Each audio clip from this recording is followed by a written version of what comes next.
Hello, welcome to see well English. ഇന്ന് നമ്മുടെ C എന്ന അക്ഷരത്തിനെ കുറിച്ചിട്ടാണ് സംസാരിക്കുന്നത്. എന്താ സീനെ കുറിച്ച് ഇത്ര സംസാരിക്കാൻ? സി എന്ന അക്ഷരം പ്രൊനൗൺസ് ചെയ്യേണ്ടത് സ് എന്ന ശബ്ദമോ ചില സ്ഥലങ്ങളിൽ അത് ക എന്ന ശബ്ദമോ ആണ്. എന്നാൽ ഇതിനൊരു പ്രത്യേകിച്ചൊരു നിയമമുണ്ടോ? ഉണ്ട്, നോക്കാം. സി എന്ന അക്ഷരം വവൽ ലെറ്റേഴ്സ് ആയിട്ടുള്ള എ ഒ യു, 5 അക്ഷരങ്ങളില്ല, എ ഒ യു ഇവയുടെ കൂടെയോ അല്ലെങ്കിൽ മറ്റേതെങ്കിലും ഒരു കോൺസണന്റ് ലെറ്റേഴ്സിൻ്റെ കൂടെയോ ആണ് വരുന്നതെങ്കിൽ കെ പോലെ ഉച്ചരിക്കണം, ക ശബ്ദം നൽകണം. ഓക്കെ, ഏതൊക്കെയാണ് ലെറ്റേഴ്സ്? എ ഒ യു, അതുപോലെ മറ്റേതെങ്കിലും കോൺസണന്റ് ലെറ്റർ. ഉദാഹരണം നോക്കൂ, കാറ്റ്, CAT, CAT. സിക്ക് ശേഷം വന്നത് എ എന്ന ലെറ്ററാണ്, അതുകൊണ്ട് തന്നെ അത് ക ശബ്ദം നൽകുന്നു. കാറ്റ് എന്ന് നമ്മൾ വായിക്കുന്നു അല്ലെങ്കിൽ പറയുന്നു.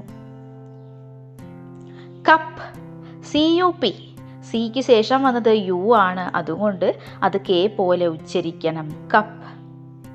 കോൾഡ്, COLD, ഇവിടെ സിക്ക് ശേഷം വന്നത് ഒ എന്ന ലെറ്ററാണ്, അതും കെ പോലെ ഉച്ചരിക്കണം. എന്നാൽ എവിടെയാണ് എസ് പോലെ സംസാരിക്കേണ്ടത്, എസ് പോലെ പറയേണ്ടത്? EIY, EIY എന്നിവയുടെ മുമ്പാണ് സി വരുന്നതെങ്കിൽ എസ് പോലെ പറയണം, എസ് എന്ന സൗണ്ട് പോലെ പറയണം.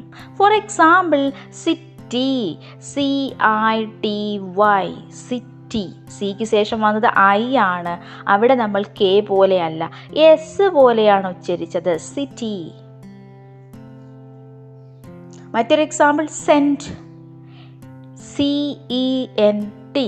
ഇവിടെ സിക്ക് ശേഷം വന്നത് ഇ ആണ്, സെന്റ് എന്ന് പ്രൊനൗൺസ് ചെയ്യാം. Cycle, CYCLE. സിക്ക് ശേഷം വന്നത് വൈ ആണ്, സൈക്കിൾ എന്നാണ് വായിക്കേണ്ടത്, അല്ലേ? അപ്പം നിയമങ്ങൾ ഓർത്ത് വയ്ക്കുക. AOU എന്ന് കണ്ടു കഴിഞ്ഞാൽ കെ പോലെയും, EIY കണ്ടു കഴിഞ്ഞാൽ എസ് പോലെയും പ്രൊനൗൺസ് ചെയ്യണം. ഇതിലൊരു എക്സെപ്ഷൻ ഉണ്ട്, അതായത് ഇതിൽ പെടാത്തത്, ബാധകമല്ലാത്തത് 2 കൂടിയുണ്ട്. ഏതൊക്കെയാണത്? Soccer, SOCCER. ഇവിടെ സിക്ക് ശേഷം ഇ ആണ് വന്നിട്ടുള്ളത്, നമ്മൾ പറഞ്ഞത് എസ് പോലെ വായിക്കണമെന്നാണ്. ഇത് ബാധകമല്ലാത്തതാണ്, സോക്കർ എന്ന് തന്നെ വായിക്കണം.